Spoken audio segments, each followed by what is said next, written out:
তৃণমূল নেতা জাহাঙ্গীরবাবু বলেছিলেন, পুষ্পা নাম শুনে আমাকে ফ্লাওয়ার ভাববেন না, ফ্লাওয়ার নই, ফায়ার আমি। সিনেমার এই সংলাপ কি বাস্তবে বুমেরাং হয়ে ফিরল দক্ষিণ চব্বিশ পরগনার ফলতায়?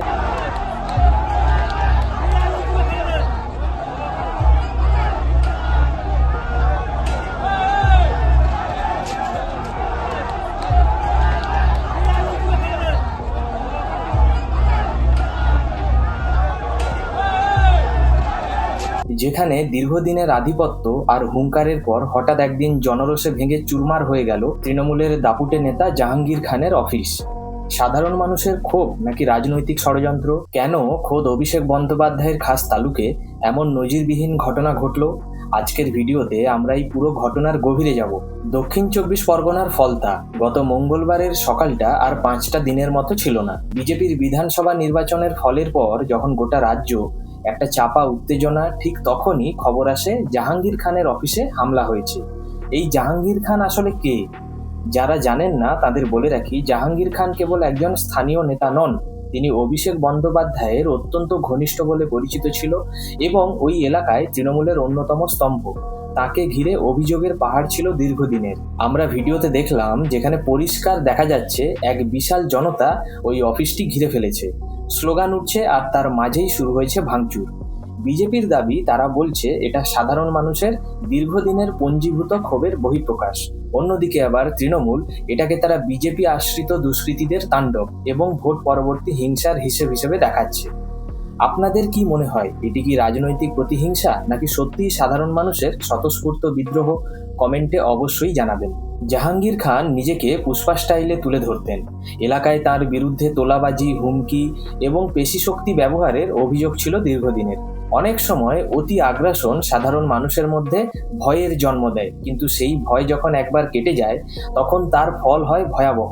ফলতার এই ঘটনা কি সেই ভয় কাটার উদাহরণ?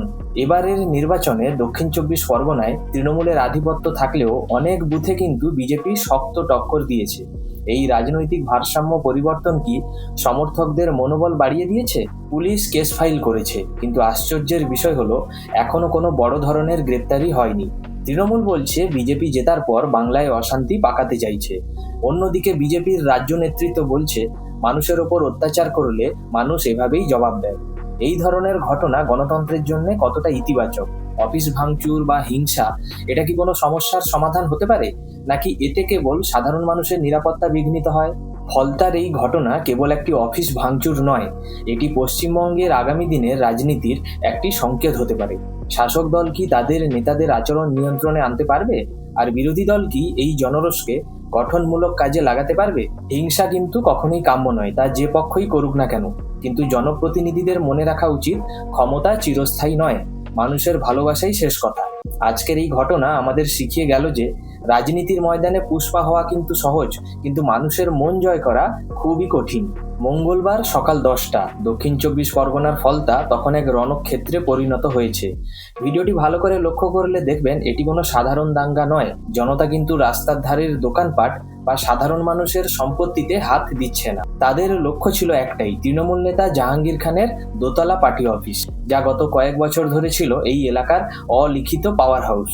জনতা যখন দলবদ্ধভাবে ওপরতলায় ওঠে, আসবাবপত্র ভাঙছে বা জানালার কাঁচ চুরমার করছে, তখন তাদের চোখে মুখে ছিল এক অদ্ভুত জেদ। মনে হচ্ছিল তারা শুধু একটি ঘর ভাঙছে না, বরং বছরের পর বছর ধরে তাদের উপর চেপে বসা এক অদৃশ্য স্বৈরাতন্ত্রকে গুঁড়িয়ে দিচ্ছে। কেন এই আক্রোশ?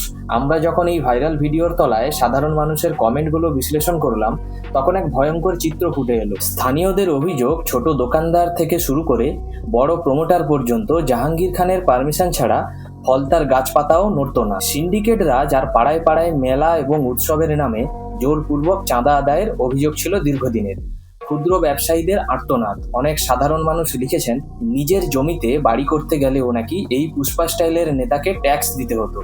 যখন গণতান্ত্রিক উপায়ে এই সমস্যার সমাধান মেলে না, তখনই মানুষের সেই পুঞ্জীভূত ক্ষোভ মব ভায়োলেন্স বা গণবিক্ষোভের রূপ নেয়। দর্শক, এই দৃশ্য দেখে কি আপনাদের মনে হচ্ছে যে এটি একটা স্রেফ রাজনৈতিক সংঘর্ষ, নাকি এই ক্ষমতার অপব্যবহারের বিরুদ্ধে মানুষের দেওয়া একটি কঠিন সার্টিফিকেট? একটি প্রশ্ন আপনাদের কাছে, আপনাদের এলাকায় কি এরকম কোনো নেতা বা প্রভাবশালী ব্যক্তি আছেন যিনি নিজেকে আইনের ঊর্ধ্বে মনে করেন, যার দাপটে সাধারণ মানুষ অতিষ্ঠ হয়ে ওঠে। নাম লেখার দরকার নেই, শুধু কমেন্টে হ্যাঁ বা না লিখে আপনার মূল্যবান মতবাদ জানান। আমরা দেখতে চাই বাংলার কত শতাংশ মানুষ এই সমস্যার শিকার। বিজেপি নেতৃত্বের উচিত সমর্থকদের বোঝানো যে রাগ থাকা স্বাভাবিক, কিন্তু আইন হাতে তুলে নেওয়া দীর্ঘমেয়াদী দলের ক্ষতি করে। এই ভাঙচুরকে বিজয় উৎসব না বলে বরং মানুষের ক্ষোভের প্রতিফলন হিসেবে প্রচার করো এবং আহতদের চিকিৎসার ব্যবস্থা করো। বিজেপি যেহেতু রাজ্যের প্রধান বিরোধী দল, তাদের উচিত ফলতা বা ডায়মন্ড হারবারের মতো এলাকায় একটি সোশ্যাল মিডিয়া বা টেলিফোনিক সেল খোলা, যেখানে সাধারণ মানুষ নির্দ্বিধায় তোলাবাজি বা দুর্নীতির অভিযোগ জমা দিতে পারবে। সেই তথ্যগুলো নিয়ে সরাসরি আদালতে বা রাজ্যপালের দ্বারস্থ হতে হবে। যেহেতু জাহাঙ্গীর খানের বিরুদ্ধে অর্থ আত্মসাৎ এবং পেশি শক্তি ব্যবহারের গুরুতর অভিযোগ রয়েছে, তাই বিজেপির সংসদীয় দল বা বিরোধী নেতৃত্ব কেন্দ্রের কাছে একটি নিরপেক্ষ তদন্তের দাবি জানাতে পারে, যাতে অপরাধী আইনের হাত থেকে বাঁচতে না পারে। জাহাঙ্গীর খান, ফলতা ব্লকের এই নামটা শুনলে একসময় এলাকার মানুষের মনে মিশ্র প্রতিক্রিয়া তৈরি হতো। কেউ তাকে ত্রাণকর্তা ভাবতেন, আবার অনেকের কাছে তিনি ছিলেন আতঙ্কের নাম। ডায়মন্ড হারবারের সাংসদ অভিষেক বন্দ্যোপাধ্যায়ের ঘনিষ্ঠ হওয়া তাকে দিয়েছিল এক অদৃশ্য বর্ম। ফলতার প্রতিটি মোড়ে, প্রতিটি সরকারি প্রজেক্টে বা স্থানীয় ব্যবসায় তার অনুমোদন একটা অদৃশ্য সিলমোহর থাকত বলে অভিযোগ। যখন পুলিশ প্রশাসন কোনো ব্যক্তির কথায় ওঠবোস করে, তখন সাধারণ মানুষের যাওয়ার জায়গা কোথায় থাকে? এই প্রশাসনিক পক্ষাঘাতই কি আজকের এই গণবিক্ষোভের মূল কারণ? আপনারা খেয়াল করেছেন কি, ইদানিং আমাদের নেতাদের মধ্যে সিনেমার হিরো সাজার একটা অদ্ভুত নেশা তৈরি হয়েছে। কেউ ডন হতে চান, কেউ বা পুষ্পা। জাহাঙ্গীর খানও এর ব্যতিক্রম ছিলেন না।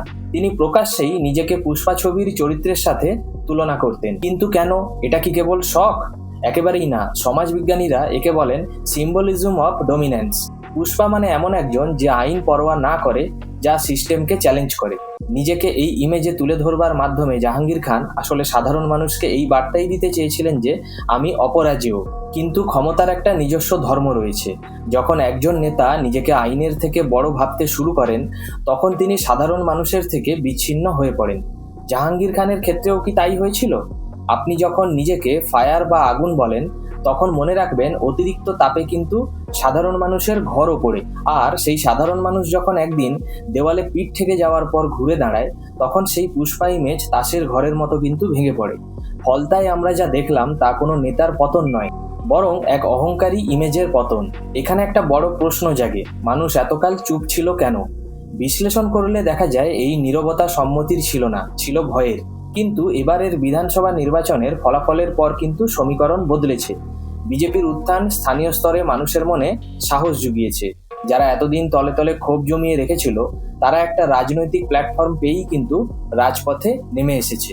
অর্থাৎ জাহাঙ্গীর খানের অফিসের ওপর আক্রমণ আসলে দীর্ঘদিনের জমানো অ্যাটমিক প্রেসার বা রিলিজ ভালভ হিসেবে কাজ করেছে। বিজেপি নেতৃত্বকে স্পষ্ট বার্তা দিতে হবে যে তৃণমূলের নেতাদের দুর্নীতি বা দাপটের জবাব ইট পাথর দিয়ে নয়, আইনগতভাবে দিতে হবে। অফিস ভাঙচুর করলে জনসমর্থন সাময়িক বাড়লেও দীর্ঘমেয়াদীতে তা ল অ্যান্ড অর্ডার ধ্বংস করে এবং পার্টির ইমেজও নষ্ট হয়। জাহাঙ্গীর খানের বিরুদ্ধে যদি তোলাবাজি বা হুমকির প্রমাণ থাকে, তবে কেন্দ্রীয় সংস্থা বা আদালতের মাধ্যমে তার বিচার নিশ্চিত করতে হবে। এতে সাধারণ মানুষের আইনের শাসনের উপর আস্থা বাড়বে। বিজেপির উচিত কেন্দ্র থেকে এমন এক ব্যবস্থা বা অবজারভেশন টিম পাঠানো, যারা নিরপেক্ষ তদন্ত করবে। অপরাধী তৃণমূলের নেতা হোক বা ভাঙচুর করা বিজেপি সমর্থক, আইন যেন সবার জন্য সমান হয়। ঘটনার পর তৃণমূলের প্রতিক্রিয়া ছিল প্রত্যাশিত। তারা একে বিজেপির ভোট পরবর্তী হিংসা হিসেবে চিহ্নিত করছে। কিন্তু মুদ্রার উল্টো পিঠটা কি আমরা দেখেছি? রাজনৈতিক বিশ্লেষকের মতে দক্ষিণ 24 পরগনায় এই বেল্ট ট্রিটমেন্ট তৃণমূলের ভেতরেই একটা চাপা অস্থিরতা কাজ করছে। একে বলা হচ্ছে old guard versus new guard বা পুরনো বনাম নতুনের লড়াই। জাহাঙ্গীর খান অভিষেক বন্দ্যোপাধ্যায়ের অত্যন্ত ঘনিষ্ঠ। তৃণমূলের ভেতরেই একটা বড় অংশ কি এই দাপুটে নেতার একাধিপত্যতে বিরক্ত ছিল? ডায়মন্ড হারবারের জয়ের ব্যবধান বিশাল হওয়া সত্ত্বেও স্থানীয় স্তরে এই ক্ষোভ কেন বাধা বাঁধলো? এটা কি শুধু বাইরের আক্রমণ, নাকি ঘরের ভেতরের কোনো নীরব সমর্থন এর পেছনে আছে? বিজেপি জিতবার পর যখন চারিদিক শান্ত থাকার কথা, তখন এই অশান্তি প্রমাণ করে তৃণমূলের অন্দরে সবটা ঠিক নেই। অন্যদিকে বিজেপি এই ঘটনাকে সরাসরি গণবিদ্রোহ বলে সাধুবাদ জানাচ্ছে। তাদের দাবি, মানুষ যখন বিচারের আশা ছেড়ে দেয়, তখনই তারা এভাবে রুখে দাঁড়ায়। কিন্তু এখানে আমাদের একটা নিরপেক্ষ প্রশ্ন তোলা জরুরি। গণতান্ত্রিক প্রশ্ন এটা। ভাঙচুর বা হিংসা কি কোনোদিন প্রতিবাদের সঠিক ভাষা হতে পারে? আজ যদি বিজেপি কর্মীরা উত্তেজিত হয়ে তৃণমূলের অফিস ভাঙচুর করে, তবে কাল যদি তৃণমূল পাল্টা আক্রমণ করে, তবে এই রক্তক্ষয়ী খেলা কোন দিন থামবে? এই ধরনের ঘটনাকে সমর্থন করলে বিজেপির শান্তিপ্রিয় ও সুশৃঙ্খল দলের ইমেজ কিন্তু ক্ষুণ্ণ হচ্ছে। সাধারণ মানুষের সম্পত্তি বা কোনো রাজনৈতিক কার্যালয় ভাঙা কি শেষ পর্যন্ত গণতন্ত্রকেই দুর্বল করে দিচ্ছে না তো? বিজেপি যেহেতু বিরোধী দল হিসেবে এতদিন ছিল, তাদের কাজ হওয়া উচিত ভাঙচুরকে উৎসাহ না দিয়ে বরং জাহাঙ্গীর খানের মতো নেতাদের দুর্নীতি প্রমাণ সংগ্রহ করা, সেই নথি দিয়ে ইডি বা সিবিআই এর কাছে দরবার করা। রাস্তাঘাটের লড়াইয়ের চেয়ে আইনি লড়াই অনেক বেশি দীর্ঘস্থায়ী ফল দেয়। কেন্দ্রীয় সরকারের উচিত পুলিশ প্রশাসনের কাছে নির্দিষ্ট কৈফিয়ত চাওয়া যে কেন একজন নেতার বিরুদ্ধে এত অভিযোগ থাকা সত্ত্বেও কোনো ব্যবস্থা নেওয়া হয়নি। এই অ্যাডমিনিস্ট্রেটিভ ফেলিওর নিয়ে সংসদে আওয়াজ তোলা উচিত। বিজেপিকে নিশ্চিত করতে হবে যে এই ঘটনার পর তৃণমূল যেটুকু রয়েছে, তারা যদি সাধারণ গ্রামবাসীর ওপর পাল্টা আক্রমণ বা পুলিশি হয়রানি শুরু করে, তবে বিজেপি নেতৃত্ব যেন আইনি বা রাজনৈতিকভাবে সেই গ্রামবাসীর পাশে দাঁড়ায়। প্রতিশোধের রাজনীতি নয়, বরং সুরক্ষার রাজনীতি দিয়ে মানুষের মন জয় করাই হবে বুদ্ধিমানের কাজ। আপনি কি মনে করেন, রাজনৈতিক অফিসের ওপর এই আক্রমণ কি সাধারণ মানুষের ক্ষোভের সঠিক বহিঃপ্রকাশ, নাকি এর পেছনে বড় কোনো রাজনৈতিক চক্রান্ত রয়েছে? আপনার বিশ্লেষণ আমাদের কমেন্ট বক্সে অবশ্যই জানাবেন। ফলতার এই ছবি আসলে আজকের পশ্চিমবঙ্গের অনেক ব্লকের এক করুণ প্রতিচ্ছবি। আমরা একদিকে উন্নয়নের ঢোল পিটাই, আবার অন্যদিকে দেখি ক্ষমতার এক নগ্ন আস্ফালন। জাহাঙ্গীর খানের অফিস আজ ভাঙা পড়েছে, ক্ষমতার হাত বদল হলে হয়তো কাল তা আবার মেরামত হবে, কিন্তু সাধারণ মানুষের মনে বছরের পর বছর ধরে যে ক্ষোভের আগুন জ্বলেছে, সেই ক্ষত কি সহজে শুকোবে? রাজনীতি মানে মানুষের সেবা, পেশি শক্তির আস্ফালন নয়। এই সহজ সত্যটা যখন কোনো নেতা ভুলে যান, ইতিহাস সাক্ষী আছে ঠিক এভাবেই তাকেও জবাব পেতে হয়। ফলতার এই ঘটনা আমাদের চোখে আঙুল দিয়ে দেখিয়ে দেয় যে মানুষের ধৈর্যের বাঁধ যখন ভাঙে, তখন কোনো পুষ্পা বা কোনো ডন ইমেজ আর কাজ করে না। ভিডিওর এই শেষ পর্যায়ে আমরা একটি সমাধানের পথও তুলে ধরেছি। এই রাজনৈতিক অচলাবস্থা নিরসনে বিজেপি সরকারের 3টি প্রধান কাজ করা উচিত। বিজেপিকে নিশ্চিত করতে হবে যে ক্ষমতার বদল হয়ে গেছে যখন, কেবল ব্যক্তির বদলা যেন না হয়, বরং ব্যবস্থারও বদল হয়। তৃণমূলের করা ভুলের পুনরাবৃত্তি না করে প্রতিটি অভিযোগের আইনি তদন্ত নিশ্চিত করতে হবে। কেন্দ্রীয় স্তরে এমন নীতি গ্রহণ করা দরকার যাতে স্থানীয় স্তরের তোলাবাজি বা সিন্ডিকেট রাজ সমূলে উৎপাটন করা হয়। দুর্নীতিগ্রস্ত নেতাদের বিরুদ্ধে কেন্দ্রীয় এজেন্সির তদন্তকে আরও দ্রুত ও নিরপেক্ষ করতে হবে। ভয় দেখিয়ে নয়, বরং সুরক্ষার পরিবেশ তৈরি করে মানুষের মনে আস্থা ফেরাতে হবে।